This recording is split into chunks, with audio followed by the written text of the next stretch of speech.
India இந்திய நாட்டு அரசியலில் ஒரு நட்சத்திரமாக இருந்து கொண்டு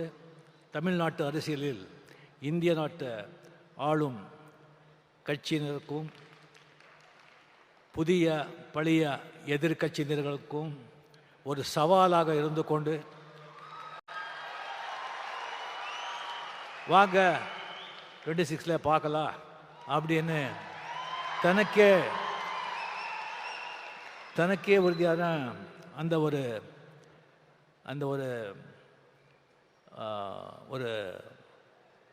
அந்த புன்னகையுடன் செயல்பட்டு கொண்டிருக்கும் சிஎம் அவர்களுக்கு மதிப்புரிய என்னுடைய நண்பர் தமிழக முதலமைச்சர் மு.க. ஸ்டாலின் அவர்களுக்கு என்னுடைய முதற்கண் வணக்கத்தை தெரிவித்துக் கொண்டு, அவர் இளையராஜா சார் அவர்கள் எப்போ இந்த சிம்பனி எழுதி இது லண்டனில் ரெக்கார்ட் பண்ண போகிறேன், இது மிகப்பெரிய ஒரு சாதனை அப்படி அனௌன்ஸ் பண்ணாங்களோ அப்போவே சிஎம் அவர்கள் இளையராஜா ஸ்டுடியோவுக்கு போய் அவரை வாழ்த்தினார். அது மட்டும் இல்லை,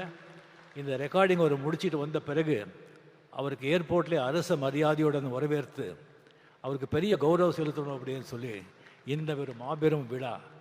அந்த ஒரு எளிய பிரம்மாண்ட மனிதனுக்கு இந்த ஒரு பிரம்மாண்டமான ஒரு விழா நடத்தி இந்த மாதிரி அங்கே சம்பனி வாசித்தவங்களே இங்கே அரசு செலவில் இங்கே கொண்டு நம்ம கண்ணுக்கும் காதுக்கும் விருந்து அளித்திருக்காரு. அவருக்கு உங்கள் சார்பிலையும் என் சார்பிலையும் சிஎம் அவர்களுக்கு என்னுடைய மனமார்ந்த பாராட்டியும் நன்றிகளை தெரிவித்துக் கொள்கிறேன்.